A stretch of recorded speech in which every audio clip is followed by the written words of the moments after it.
Good morning and welcome to This Month in Hamilton. I want to start out by thanking WBCB 1490 AM as well as our sponsors, Angelo Onifree in the Mercer County Prosecutor's Office, Capital Health System, Haldeman Ford Subaru, and Radiology Affiliates Imaging. Uh, right now we're taping this on the morning of Monday, May 8th, and just want to put in a little plug for those of you watching today that at 4 p.m. this evening, we have a good baseball game, a Hamilton-specific baseball game, Steiner at Hamilton West, again at 4 p.m.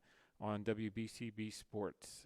So if you're looking forward to a little entertainment, looks like a beautiful day for a ball game. Ball might be flying out a little bit more, depending which way the wind blows at the time of the game, but we've got a lot of wind, so it could potentially be a high-scoring affair today. So I hope you'll tune in for that as well.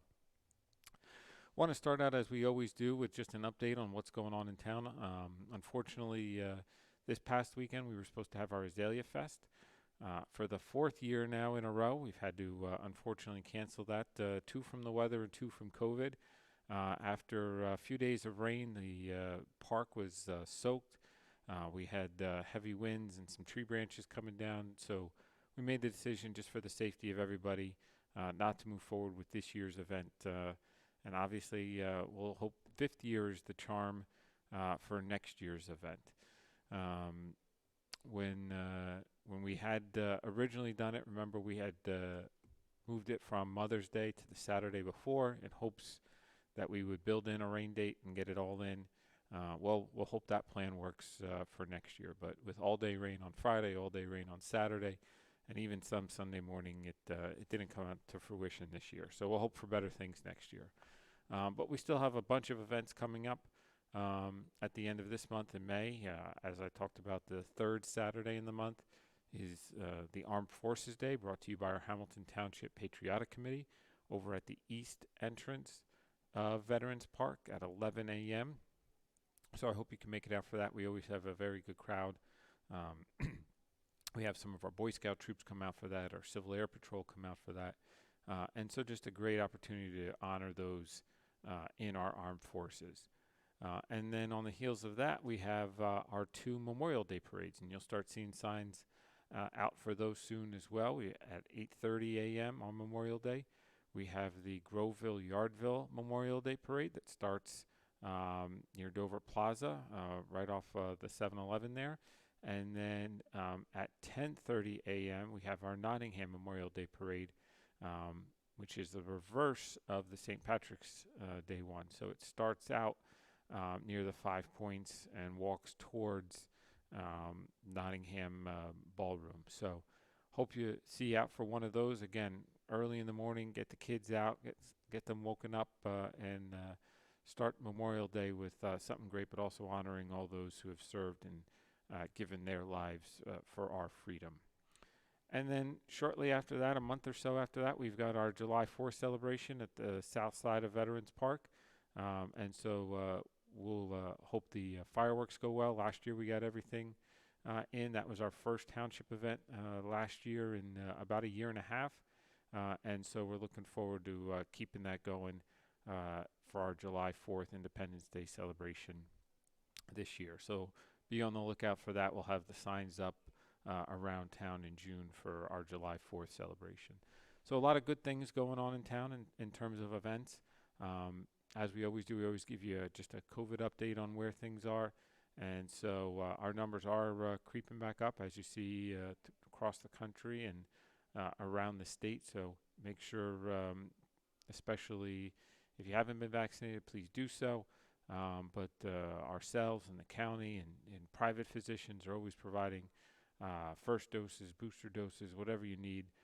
We want to make sure people are as safe as possible. And the good part about what we're seeing, even though we're seeing our numbers go up, the seriousness of the cases aren't going up nearly as drastically as we've had before. So it means that while people are catching COVID, hopefully most of them have either been vaccinated or they've had it previously and done okay, so that another time around isn't as serious. So, but we know it's still out there We know there's people who haven't had it, who are immunocompromised or have other health conditions that would put them at serious risk. And so we just want to give you an update, as we always do, on where things stand.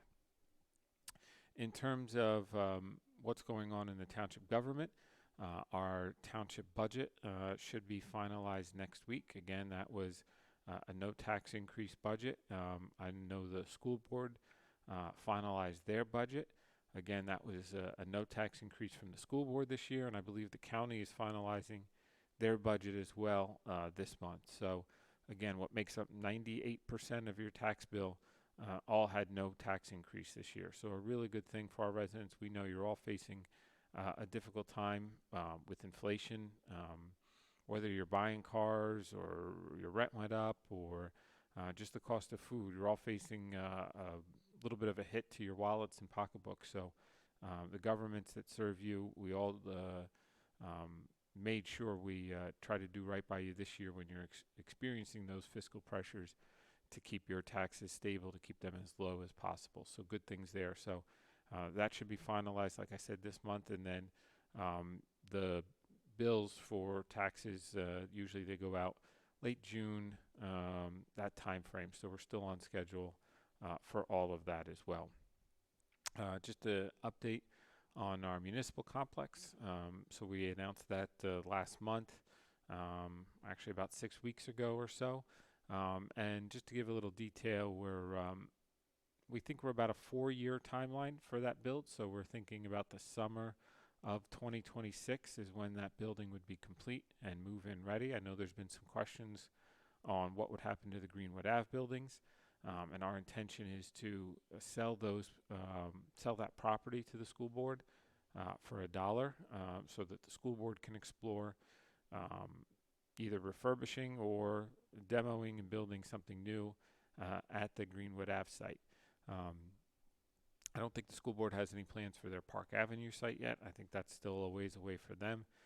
They want to make sure we're well onto construction, I think, on this new complex before they start making any plans for their Park Avenue site. But as you can see, there's, even once a first domino falls as it relates to this new municipal complex, there's second, third, fourth dominoes that'll have an impact on as well. But I think all positive all positive outcomes as a result of this first new municipal complex that we've seen in town in practically 100 years. And when I made the announcement, I said in 1920, our 1920 census in town was under 30,000 people. Now we're over 90,000. So you're talking 3 times the size of where we were when that building was first built. I didn't explore where the census was in 1890 because the school board building was built 1898. But I'm sure it was even more than a 3 times increase from where we were then. So as our town has grown, as our town is modernized, we need to make sure our infrastructure is grown and modernized as well. As it relates to infrastructure, you'll start seeing, now that the weather's gotten warmer, a lot of paving projects going on in town. We've just finished repaving from the 295 bridge deck all the way to Cedar Lane, South Clinton Avenue. There's still a little bit more we'll start doing on South Clinton Avenue this week, but it should finish up this week, just some spot paving and things like that. The South Broad Street paving should start in the next week or two through an outside vendor. That was something we've gotten a state grant for to cover most of that cost. So now that it's warmed up, you'll start seeing a lot of road projects in town. The county has announced that they're doing Quaker Bridge Road, a large section of Quaker Bridge Road, basically from the Brookwood Cafe, Risaldi's area, all the way up to the bridge deck near Young's Road and Hughes Drive, that area as well. So a lot going on in town. Luckily, the Quaker Bridge Road paving project will be done at night, so it shouldn't really have a big impact on your daily commute. But just to make sure you keep an eye out for that as well. So in terms of our infrastructure, we're well into the throes of our paving projects for the year, and so you'll start seeing all of that this year as well. In terms of our guest today, we have a very special guest joining us from Nottingham Ambulance Squad. Many of you are probably familiar with Nottingham Ambulance Squad, and I should say Nottingham Volunteer Ambulance Squad as well. And so we have Bob McQueen, who's the chief of the ambulance squad, joining us today, and he's going to be talking to us about not only what they were doing pre-COVID, but what life was like for them during COVID, and now what life is like for them kind of coming out of it. They've had a busy couple of years. They have busy years even pre-COVID, right? But as a volunteer ambulance squad, they always need help. They always need the community support. And so we wanted to take an opportunity today to just talk about all the good things they do to help out our town and talk about ways that we can assist them. Our council has agreed through our ARP money to give them some funds this year as well, over and above what we usually provide as a township government, so they can, again, start modernizing some of their equipment that serve all of us when we need them most. If I've learned one thing through COVID, it's that when our health matters, right, and that time matters in terms of how quickly we can get people taken care of in a healthy way. And so we wanted to make sure they got some new equipment, so when they arrive at a scene, they're able to help people out in the best way they can. So we're going to take a short break here in a moment, and when we come back, we'll be talking about the Nottingham Ambulance Squad. Again, just want to thank our sponsors, Angelo Onifrey in the Mercer County Prosecutor's Office, Capital Health System, Haldeman Ford Subaru, and Radiology Affiliates Imaging. So we'll take a short break and be back in a moment.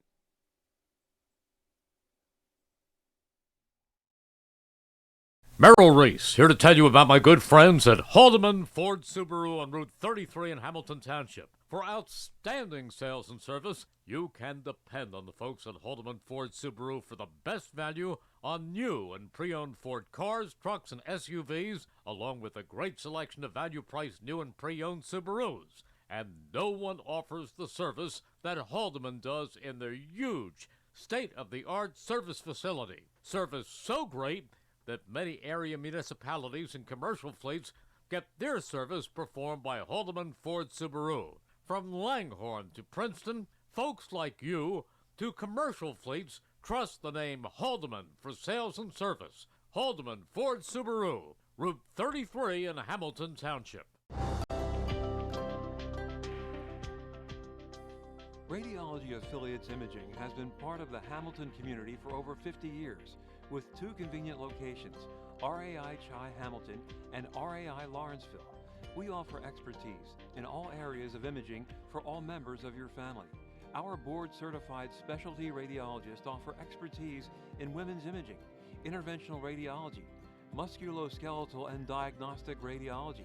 Whether you need an MRI, CAT scan, ultrasound, mammogram, or X-ray, we offer the latest in imaging technology and interpretation.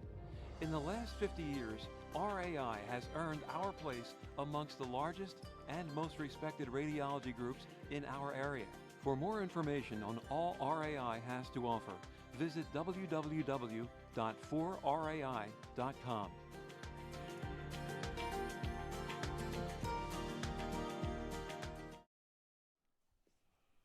Well, welcome back to This Month in Hamilton. Want to again thank WBCB 1490 AM. And again, put in a plug for our Steiner at Hamilton game at 4 o'clock today, Monday, May 8th. And thank our sponsors, Angelo Onifrey in the Mercer County Prosecutor's Office, Capital Health System, Haldeman Ford Subaru, and Radiology Affiliates Imaging. So just before break, I mentioned we were going to have Chief McQueen joining us today. Chief, good morning. Good morning. Thank you. Thank you for coming today.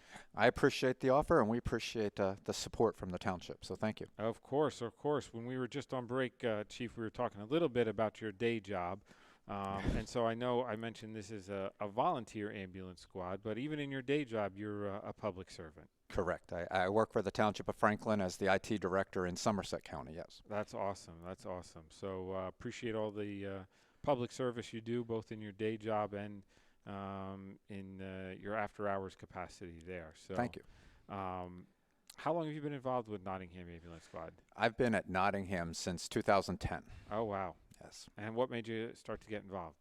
Well, I've been an EMT now for 40 years, Wow. and I was a volunteer in Ewing for a number of years. Then I moved out to Pennsylvania, continued to volunteer in the Pennsylvania community, and then we moved to Hamilton in 95. And then my kids were growing up at that time, but then once they kind of got settled and I got to a point that I wasn't running them to games every single night or activities, I wanted to continue volunteering. So I applied and then joined Nottingham as a volunteer then. That's awesome. That's awesome. You got a wealth of experience as an EMT. Yes, it's been a long time. I've always felt I actually got involved because I had a sister that was sick. She had a congenital heart defect from birth, and she was older than me, but I always felt like I wanted to be able to help her if something were to happen. And so that's the original concept of why I got involved in EMS and got my EMT. Um, and she did pass on, but I've Sorry. never felt, I always felt that I was more prepared to help and to also not just, a lot of what we do is not just EMS skills, but it's also being there for the families in situations. There's tragedy, and knowing how to speak and help them get through that time is very important because, when we arrive on scene, and a lot of times we don't just have one patient, right? You have your family there, you can have children there who are seeing something happen to a parent and they get upset. So you always have to realize what your surroundings are and who you're treating, and it's not always just the patient. And I think as a volunteer, that's the part of giving back to the community and being there for them that I totally enjoy. That's awesome. That's awesome. And I know our community appreciates it as a whole. But how long's Nottingham Ambulance Squad been around for? Since the early 80s, 1980, Oh, they were wow. formed, and then we originally were out of the Nottingham Fire Company, Hmm. and then they got their building on Paxson Avenue in 1983. So Oh, we've been wow. on that building since 1983. So next year's 40 years in that building. Yes. Wow. Yep. That's quite the accomplishment. We were actually celebrating just prior to the pandemic. We were planning a 40th anniversary just for the existence, because that was in 2020. But unfortunately, with everything shutting down, we weren't able to hold a dinner which we were going to honor the squad for 40 years of service to the community. Wow. That's awesome. Oh, maybe next year. We're hoping. We're Yeah. hoping. Yeah. That's awesome. So what is Nottingham Ambulance Squad involved in? Let's talk pre-pandemic, Okay. right? Yep.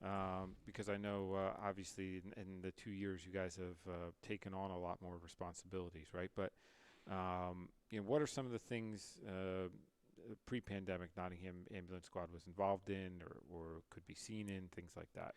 Yeah, we were, as a volunteer, we're fully certified by the EMS Council of New Jersey.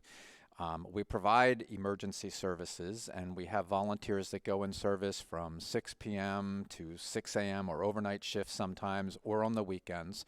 And we provide non-emergency services for the township at their events, so we always do standbys for all of the events throughout the township. And we provide training. So even as pre-pandemic, we were doing a lot we did tours for troops that wanted to come in, or, a lot of times we've had families drive by and see the bay doors open and they stop and want to see the equipment, which we always encourage that. We're always there for the community as well. We would do visits to preschools. A lot of times in October, they're honoring the fire safety, and then they would have police come, fire, and then EMS. So we're very active within the community. I mean, one of the things that I would say, we used to do more fundraisers, meaning we are all volunteer. So we do not charge for any of our services. So there's never a bill when Nottingham comes out to provide EMS services. So in turn, we need to do community fundraisers. So we always do a poinsettia sale at the Christmas time. We also used to do breakfast fundraisers at Applebee's, and that's one of the things in the 2 years we haven't been able to do, because we're starting to get back into some of those things. Sure. Now talk about COVID a little bit, right? So what's the last 2 years been like for you all? I have to say that I have to thank, and really I put my heart out to each and every one of those volunteers. COVID hit. And we really kept providing services as frontline workers. And I think as a volunteer, so much concentration was on the paid side of things. But our volunteers were putting their own health at jeopardy to go out and still provide coverage and shifts and get trucks up to respond to emergencies and to help during this pandemic. So I cannot thank, we have a number of active riding members who just went into, we're here, we have to do this. So it's been challenging. We needed to get equipment to sanitize against the virus. There's, to take extra, always the trucks are cleaned, but then there's, when this first came out, it was hard to get supplies. We ended up getting a sprayer that sanitizes the entire back of the ambulance. Volunteers continued to provide service. We had to get additional equipment, and thanks to the Township and OEM, they provided some of that equipment to us, but yet we still needed to get more equipment on our own because in the beginning, there was a nationwide shortage. So Sure. we were really working to, bulk up supply chain. Everybody's familiar with the term of N95 masks. Well, prior to COVID, they weren't required on every call. Once COVID came, we now we were required to have certain equipment that we had to use. So we had to stockpile and get that supply chain in.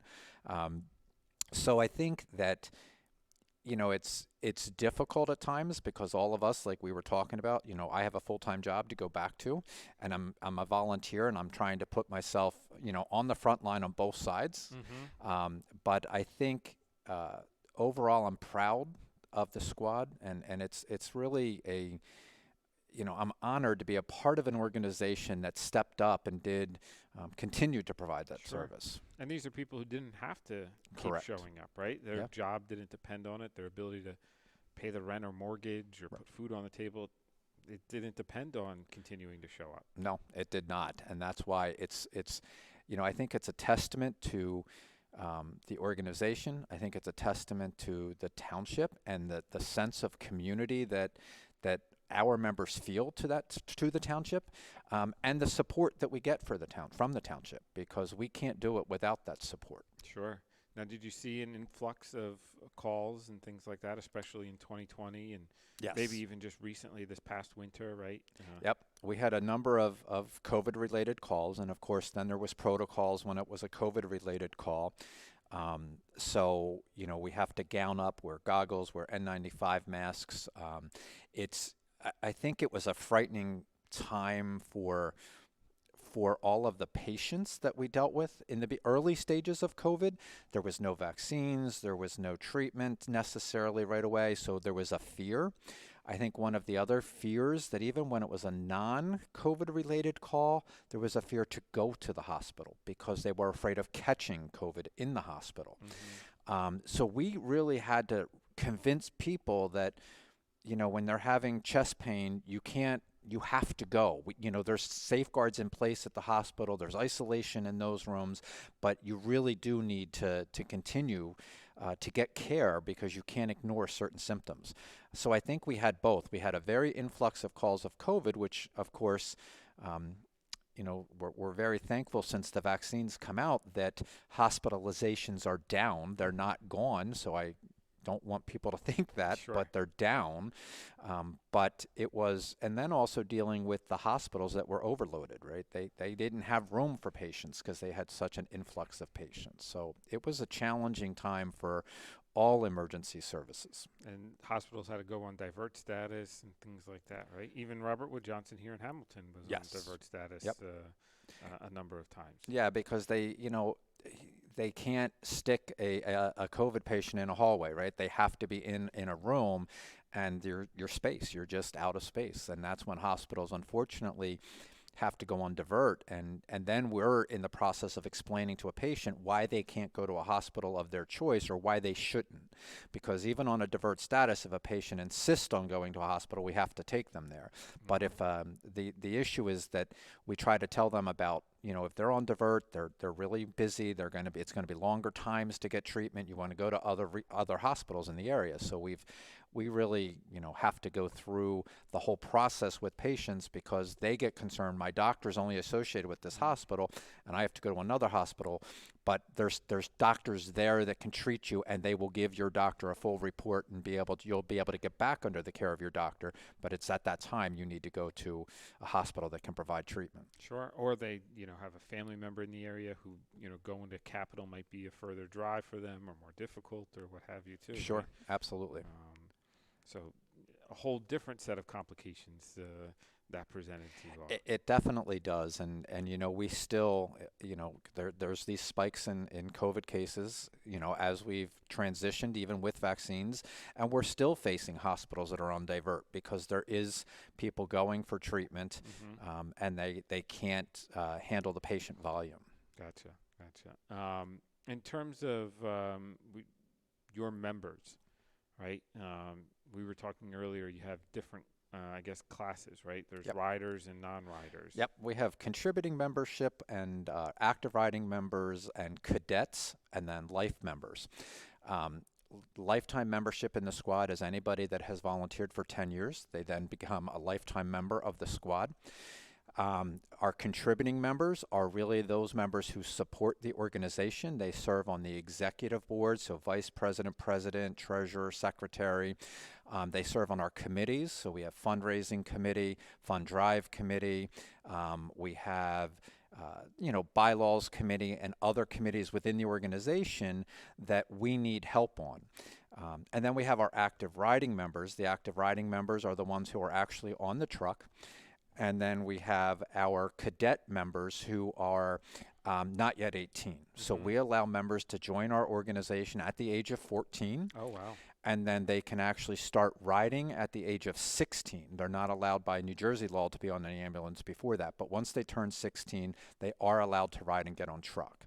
Oh, wow. So we have, and those are kids that are interested or maybe looking at college and what they're going to do and maybe looking at a medical field, and then they get involved. Wow. So what do they do from age 14 and 15 then before they? We have a cadet program. So what they do is we train them. We show them how to use equipment. They have classes on how to operate the stretcher, stair chairs, oxygen bottle. So basically, they then have a good sense when they turn 16 what they need. When we say to a cadet member, go get us an oxygen bottle or go get this, they know what that equipment is. They're familiar with how it operates. Gotcha. So from like a baseball analogy, right? You're in the minor leagues starting to learn and move your way up a little bit. Correct. Right? Correct. Absolutely. And it's a great thing for, as you talked about, some of the youth here in town who want to get into a medical field, right? Whether it's to be a doctor or a nurse or an EMT or just somebody who has an interest in biology and the like, right?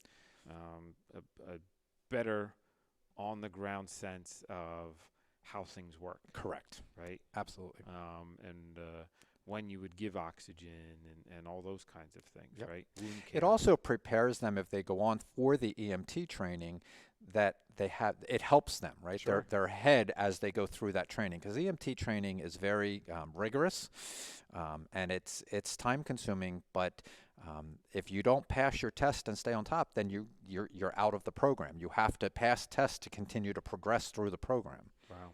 So I want to keep talking about all the different volunteer areas, but we're going to take a short break, and when we come back, we'll continue talking more about Nottingham Ambulance Squad.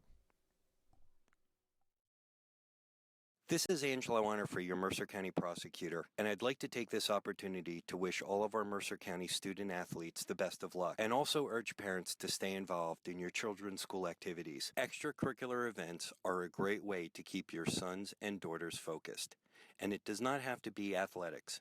They can be involved with the drama club, the school band, even the debate team. An involved student today has a brighter future tomorrow. This message is brought to you by the Mercer County Prosecutor's Office, and I hope you enjoyed today's game. My hip. Just getting up from a chair feels like someone's shot it with a nail gun. Is it time to consider hip replacement? At Capital Health Hopewell, we offer the most advanced procedures, such as anterior hip replacements, the least invasive way to do it. So you're up and moving faster than you ever thought possible. Visit capitalhealth.org/ortho to learn more. Capital Health. Minds advancing medicine. Merrill Reese, here to tell you about my good friends at Haldeman Ford Subaru on Route 33 in Hamilton Township. For outstanding sales and service, you can depend on the folks at Haldeman Ford Subaru for the best value on new and pre-owned Ford cars, trucks, and SUVs, along with a great selection of value-priced new and pre-owned Subarus. And no one offers the service that Haldeman does in their huge, state-of-the-art service facility. Service so great that many area municipalities and commercial fleets get their service performed by Haldeman Ford Subaru. From Langhorne to Princeton, folks like you to commercial fleets trust the name Haldeman for sales and service. Haldeman Ford Subaru, Route 33 in Hamilton Township. Well, welcome back to This Month in Hamilton. Want to again thank WBCB 1490 AM, as well as our sponsors, Angelo Onofre in the Mercer County Prosecutor's Office, Capital Health System, Haldeman Ford Subaru, and Radiology Affiliates Imaging. And just as I'm saying those, I'm realizing 2 out of the 4 are healthcare-related organizations. So it just shows you how much our healthcare is important to all of us around here. Absolutely. And how much we need it, right? So, all right, so now I think I want to get involved in the medical field. I do some volunteer work at 14, 15, right? Now what happens when I hit 16 and I want to get more involved? So when you turn 16, you have to have, there's certain things you have to have your CPR for adult, infant, and child. You have to have your hazmat awareness, some FEMA required courses, and they're all, most of them are available. CPR you have to do in person. The other courses you can get online, and we help provide those for them. And then you can start riding an ambulance as an observer, right? So you get on, there's a crew chief, a driver. Sometimes we have a crew chief trainee. Somebody who's a crew chief trainee is a newer EMT we're now teaching them how to become an EMT on an ambulance. We ride with minimum of 2 EMTs on the truck. Always one is a driver, one is the crew chief. But then we also have the ability, which is fortunate, to have trainees and observers on trucks, so they get to see firsthand what's happening. So it's a good program. Yeah, and so now I do my observing. When can I start to become a trainee, or how do I start to become a trainee then? At 16 years, you can take your EMT class. Okay. Most of our members have gone through it when they're like 17, but you are eligible to take the course at 16. So we help with that. New Jersey offers an EMT training fund. So there is money that the state provides for you to go to course. You have to find a training center that accepts the training form, because not all of them do. And basically that has to do with the funding, right? EMT class now to take on your own is about $1,500. The state reimbursement is in the area of around $500 to $600. So some training centers don't accept that, but others do. So we will help you find one that does take the training fund. And our requirement is that we really want to see that the person has initiative. They've been riding as an observer. They show initiative. They show progress, because we're only allowed to give so many of the training funds out. Sure. We then give them the training form. They will attend the class.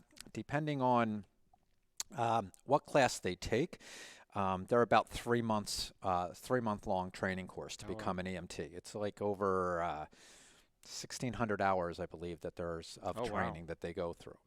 And then once they become an EMT, they start riding, and then they would progress into a crew chief trainee spot, so that they get comfortable treating patients. And there's always a crew chief there to help them. And then they just keep moving up. That would be the progress. And I assume there's some type of continuing education that has to go along too, right? Yep. Every year, well, I should say your EMT certification is good for a period of 3 years on initial certification. The state requires us to go through 48 hours of continuing education, 24 of which are core courses, which you must take. And then the other 24 hours are elective courses. So the squad, we provide that training. So for our members, we offer the core class every single year. So if you join and you take that core class, within 3 years, you'll have all 3 required cores, as well as we do monthly drills, which are CEU courses, and they can be on a variety of topics. So we try to make them relevant. So we've had one on understanding dialysis, right? It's something that we do. We have children emergencies. We have legal classes to understand the legal aspects. We have vehicle extrication for EMS and what our role as the firefighters are doing their extrication, what we can do as an EMS provider during that time.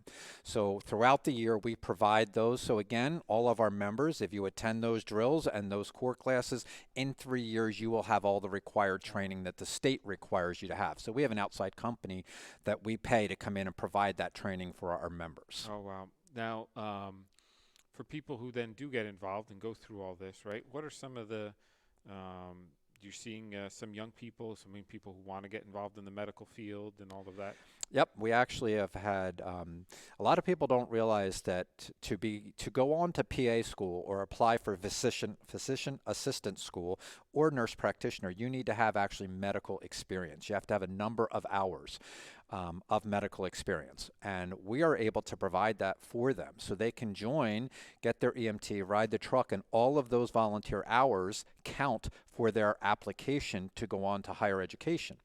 And we've had a number of students that have come in and gone on and become PAs, physician assistants. We've had doctors.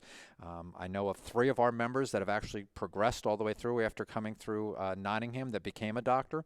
We have a lot that go to nursing school, and they find the experience on the field helps them in nursing school, and then nurse practitioners. So we absolutely have a lot of people move through to get that experience, and they're getting the hours required to even apply to those schools. Mm-hmm. And it's a win-win, right? They're getting that experience, and the ambulance squad and the township are getting their help and assistance and all of that too, in providing a service to our residents. Absolutely, Yeah. absolutely. And it's encouraging to see them. And it's actually exciting for us as an organization when we see these people graduate these programs and move on to the next chapter of their life. It's really exciting to see. I was telling you earlier, one of our past deputy chiefs just went on and got out of school, went to PA school out in California, has now returned, is working here at a local orthopedic office. I happened to go in and see her last week, and she was treating me as a patient. Oh, wow. And and I remembered when she started on the ambulance and how we worked together. So it was kind of encouraging. Comes full circle, right? Yep, absolutely. That's awesome. Now, you also talked about contributing members. Absolutely. So what's the difference there? Our contributing members we definitely need. We're actually at a point that we're really soliciting these people. They are just the public, residents of the town who can join, and they're not on ambulance, so they don't have to do any riding. What they do is they help support the organization. So they serve on, as I said, our committees. They serve on our executive board. They help, like we have monthly meetings. They could help, provide food for the monthly meeting. It's, our members love to come in and have a home cooked meal at their meetings. So we always look at members that can do that. They support the fundraising. They support us as an organization. So some of the things like building maintenance, a handyman, that's great. That could help do some upkeep in the building. Members that are available during the day when we need to have work done. So for instance, we need an electrician to come out and do something. We need somebody available during the day, where most of our riding members are working other full-time jobs.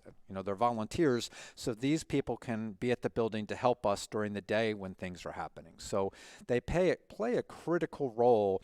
And we haven't seen many new contributing members come in. A lot of our contributing members have spent years riding the ambulance and get to a point in their life they say, okay, I'm getting too old for this, or I need to take a different role, and then they become contributing members.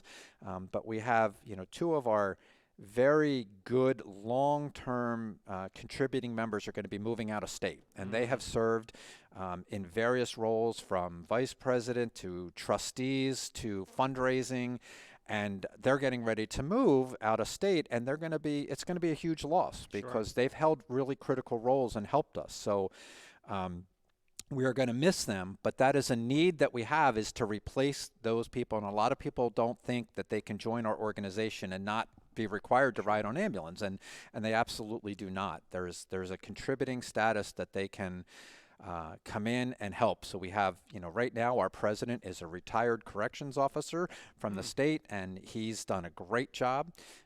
But we're trying to get more of these people. Sure. Our treasurer is a retired Hamilton Township dispatcher. Oh, wow. So, these people are still giving back to the community in a capacity, which is great. That's awesome. That's awesome. So for anybody who wants to get involved, right, whether it's a contributing member, a riding member, a trainee, observer, whatever, a cadet, right? How can they seek you guys out? How can they get involved? There is an application on our website, which is www.nottinghamambulancesquad.net. I know that's long, but that is the website. And there's an application there, or they can always call our building or send us an email. My email is chiefsq11@nottinghamambulancesquad.net, and we will put them in touch with the people they need to. We have a membership committee, and that committee meets with these individuals. They will bring them in. They talk to them about how the organization works. Our active riding member, there's certain requirements they have to have. And then there's certain expectations. So for active riding, they have to have 12 hours minimum a month. To be a member in good standing, they have to attend meetings, they have to attend drills, they have to attend standbys. So with our contributing members, they have to participate in fundraising activities and attend the meetings. So our membership committee goes over all of that with them. But we absolutely encourage anybody to either call the building, and we will be happy to get back to you, or visit our website. And there's a lot of information on our website, but you can also find the application there. You fill out the application and we get back to you. That's awesome. So there's like a screening process involved as well.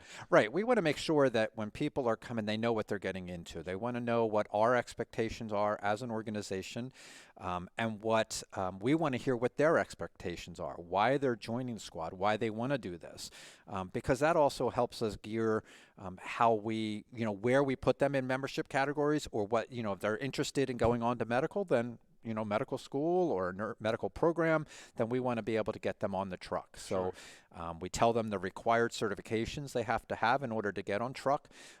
But it's a screening process to make sure that they're going to fit within the organization, and we can help them the best that we can. And that everybody knows everybody else's expectations and can meet expectations, things like that, from both sides, right? They want to know what the ambulance squad's expectations of them.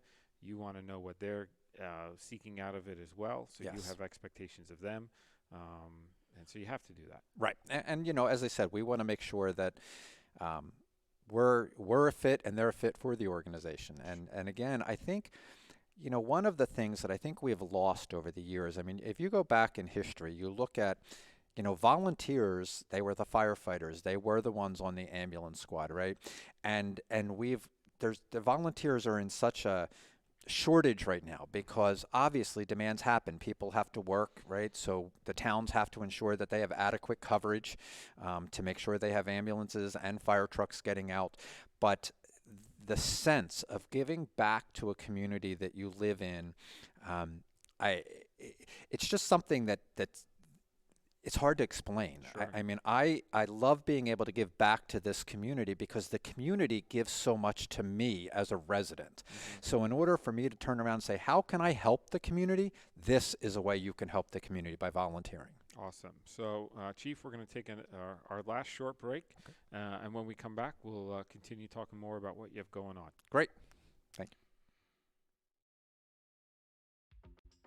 you. Neurosurgeons at nearby Capital Health not only perform groundbreaking procedures, they helped develop them. Capital Health neurosurgeons are among the first to use newly invented devices for stroke, aneurysm, and other cerebrovascular disorders. Capital Health neurosurgeons are at the forefront of care in the Philadelphia, New Jersey region. The Stroke and Cerebrovascular Center at Capital Health. Minds advancing minds.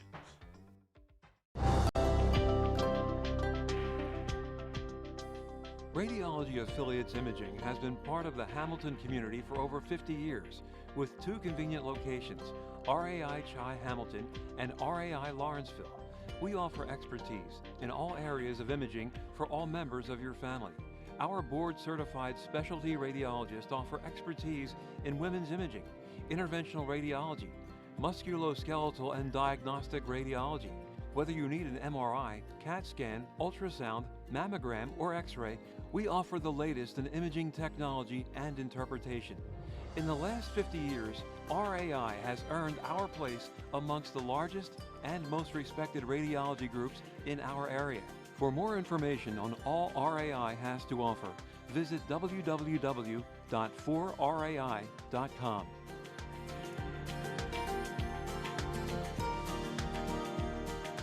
This is Angela Weiner for your Mercer County prosecutor, and I'd like to take this opportunity to wish all of our Mercer County student athletes the best of luck, and also urge parents to stay involved in your children's school activities. Extracurricular events are a great way to keep your sons and daughters focused, and it does not have to be athletics. They can be involved with the drama club, the school band, even the debate team. An involved student today has a brighter future tomorrow. This message is brought to you by the Mercer County Prosecutor's Office, and I hope you enjoyed today's game. Well, welcome back to This Month in Hamilton, our last segment of the show today. Want to again thank WBCB 1490 AM, as well as our sponsors, Angela Onifree in the Mercer County Prosecutor's Office, Capital Health System, Haldeman Ford Subaru, and Radiology Affiliates Imaging. For some reason I blanked there on a second. So Chief, when we left, we were talking about the various roles of volunteers and things like that. How many volunteers do you have right now as part of the ambulance squad? We have about 43 active volunteers. Oh, wow. That's awesome. And so you talked about they have to meet a certain number of hours or meetings and things like that a month to keep in good membership, right? Correct. And so, you know, on an average day or an average evening, how does it work? You know.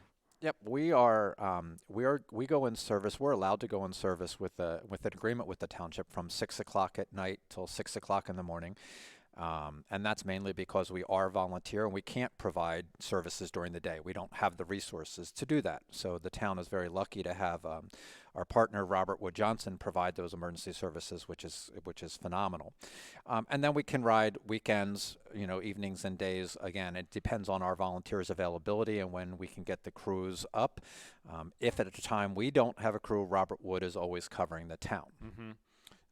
And then what are some of the common calls the ambulance squad answers? Like, what are some of your more common ones? You know, we get calls from a spectrum of different categories. I mean, sick person, and then people say, well, what does that mean? It can be from, you know, not feeling well, stomach flu, to respiratory or breathing problems, to chest pain problems, fall victims, always in the winter. You know, every month I do statistics and we list how many calls that we have and what the medical category is. And I always, you know, you look at the winter time and our calls for falls go up because of obviously snow and slippery conditions. But we have seizure calls, we have burn victim calls, and that's one of the things that I think is important is, you know, you have a paid EMS service such as Robert Wood, those EMTs have to have the exact same training as our volunteers have to have, right? The state sets the minimum requirements for anybody to be on a BLS or basic life support unit, which is what we are. So they have to maintain the same training and same continuing education as any paid service. So we have to be prepared for any call that comes in. And as I said, a lot of, you know, from delivering a baby, you know, to child emergencies, to seizures, to, you know, sudden cardiac arrest where we have to do CPR, all of us go through the same process. And it just shows you the gamut, right, of what somebody who's a riding member has to be knowledgeable on and prepared And that's for. why continuing education is so important, because we don't always get, you know, the dialysis patient. So we have to understand what dialysis is and how it works. We don't always get, you know, certain calls. We try to make sure our training is geared towards those that aren't always the common calls, so that we're always prepared. And I think that's part of the adrenaline. Whenever that pager goes off or those tones go out, you don't know what you're going to. Sure. It could be that sick person who's not feeling well, or it could be a cardiac arrest or an allergic reaction, or, you know, there's so many variety of calls that we have. Yeah. And then your equipment. you guys have to maintain your own equipment and get supplies and all of that as well, right? Correct, and our trucks are they get inspected every year by the EMS Council of New Jersey, so they actually come out. There is minimum there's a minimum standard of equipment that we have to carry, and then so we have to make sure that we have all of those supplies readily available on the trucks. So there's a, at the beginning of the shift, everybody does a rig check form, which is, you have to have, X number of Band-Aids, X number of gauze pads, X number of, nasal cannulas or non-rebreather masks. So they go through that and they check the equipment to make sure it's in good operating order. And so this way, whatever you face, you've got the tools to be able to handle it. Correct. And, one of the things, I've done this 40 years, but I still to this day say I don't know everything. That call is going to go out and it's going to be something that you're going to say, wow, I've never had one of those before, even in 40 years of doing it. So we don't. And one of the big things that I always say is, a doctor or nurse, they have time and they also have other continuing factors to make their decisions. We pull up to a scene and we have to make decisions in split seconds. Sure. We're looking at a patient and we have to say, what are we going to do to help this patient? And it has to be in a split second. Sure. And understanding vitals and all that kind of stuff, right? Absolutely. And, I just think when I go to my heart doctor, right, I'm not going there in an emergency situation, right? Right. They can take their time and look at my chart and all that kind of stuff. You guys, We don't. And Yes. and one of the other things that is there's two types of emergency services in the fact of you have a BLS, which is basic life support, and an ALS truck, which is advanced life support. In the state of New Jersey, advanced life support is all hospital-based. So that means Capital Health covers Mercer County, and they have their advanced life support. But they don't have as many trucks as you do BLS trucks. So there are times as a BLS unit, we get on scene and we don't have an ALS unit available, even though it met ALS criteria. And again, there's a systematic review from when someone dials 911 in the state of New Jersey. The emergency medical dispatcher on the other end of the phone, they have to have a certification in emergency medical dispatch. They will ask a series of questions, and that will determine, is this an ALS criteria or a BLS criteria? And if it's ALS criteria, then they dispatch ALS if they're available. Now, most of the time they are, but there are times they're not. And then we still have to provide up to our level of care what we can do for that patient to get them to the hospital. Sure. And in addition, I know there's, we talked earlier in my segment about all the township functions we have, right? Yep. So the next one is, like the 4th of July and Oktoberfest and all that. You guys are there as well. Knock wood, you hopefully don't have anybody to help out, but I'm sure occasionally you do. Yeah, we love helping the township in the community. So yes, we provide non-emergency standby services for the township, and we do that at the we were going to be at the Azalea Fest this weekend. Unfortunately that was canceled, but we will be at the fireworks. We'll be at Oktoberfest. We do National Night Out for the Hamilton Police Department. We do Winter Wonderland, and that's a way for us to get in front of the community, for the community to see us, right? Yep. A lot of times, and it's amazing how many times people have driven by our building on Paxton Avenue Extension and said, I never knew that was an ambulance squad there or a volunteer squad. So we like being able to get out in front of the community and provide services to them. And I know one of the things the town we're using our American Rescue Plan funds on is hopefully getting a digital billboard out in front of your building, right? Yep, we are working on that as we speak. I'm meeting the sign vendor there today. So hopefully within a couple months we'll have a new LED sign. And again, we would not be able to do that without the support of the township. Yeah. But that's also it will allow us to put community messages out. It will allow us to advertise membership opportunities, fundraising opportunities. So it's really a tool for us to get in front of the community and hopefully get better recognition from community members. Yeah, and more community outreach, more Absolutely. Community awareness and information, the better, right? Yep, absolutely. So, Chief, we talked a little bit before, and I know there was something else you wanted to relay here today in terms of Nottingham Ambulance Squad as well, just in terms of volunteers and again, the ways they can help out not even being a riding member. Correct. you know, we have a lot of opportunities for the community to help us in various aspects of what we do, whether it's fundraising, whether it's out at events that we do in town. You still, even as a non-riding member, could attend an event to be able to hand material out to the community so they understand. National Night Out is a perfect opportunity where we're giving back and we're trying to get materials out there. And we always need people to help in those areas. And so I think, from my sense, when you see the Nottingham Ambulance Squad out, I guess the next event is our 4th of July, and then after that, shortly thereafter is National Night Out. It's always, I think, usually the first Tuesday in August, right? Yep. Go up and say hello. Absolutely. We encourage it. National Night Out, we give tours all night long, and the kids are in the back of the ambulance, and they get to see what it's like inside the ambulance. So absolutely, stop by, say hello, ask us questions. We're there to answer them. We're there to provide service. We're there to help, and we'll show you what the equipment is and how we use it. And I think one of the biggest surprises is hopefully you never need your services, right? But if you do, you don't get a surprise bill weeks later, kind of thing, right? Absolutely correct. Again, we are totally a non-billing agency, so we provide our services totally free of charge, which means we need to rely on the town and our community.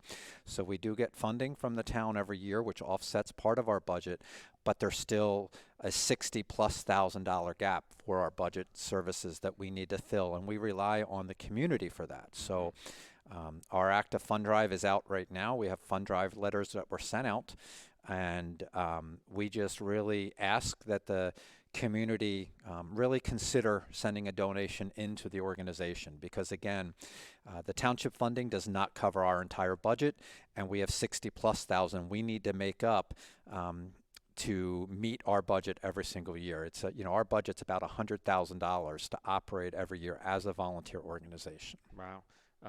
And when you again, most people hopefully never need to call the ambulance, but when you do get a surprise bill at the end of it for a significant chunk of money. So even a $20, $30, $40 donation to you guys, everybody will get back in some capacity or another by not getting that bill at the end of the day too. Absolutely. And it's funny because I actually had a medical emergency in this past year, and they called an ambulance, and the bill came pretty quick after I got out of the hospital. So, sure. It really does tell you that this is a valuable service. And unfortunately, there are residents who will call 911 and they'll request us because we don't bill, and they know that. But unfortunately, that's not the way it works. The dispatchers have to send the closest appropriate unit when a call comes in. So you can't always get us, but we do try to be up and provide services to the community at a no cost. And if you're having the medical emergency at 5 o'clock, don't wait until 6 o'clock to make Correct. the call, right? Correct. Absolutely. Get the help you need when you need it. Absolutely. Well, Chief, it's been a pleasure. I want to thank you for coming on today, but I want to thank you for your service to the community and for all your other 42 members, right, for their service to our community. It's a great contribution to people here in town. I know many people probably don't get the opportunity to talk to you like this and say thank you, but on their behalf, I want to say thank you. And real quick, how many calls do you get a year, roughly? We get about 500 calls a year. Yeah, Yep. So think about that, right? And how Yep. many people are helped each and every year from Yep. you all. And we appreciate it. This month, it's appropriate that we're here. It's National EMS Week, May 15th through the 21st. So honoring all of our all EMS, paid or volunteer. Awesome. Well, thank you again for everything you do and for everybody involved in the ambulance squad for everything that they do. Thank you for having me. So I want to thank you all again for tuning in for this month in Hamilton. Want to thank WBCB 1490 AM as well as our sponsors, Angelo Onifree in the Mercer County Prosecutor's Office, Capital Health System, Haldeman Ford Suburban Radiology Affiliates Imaging, and we'll see you again in the month of June.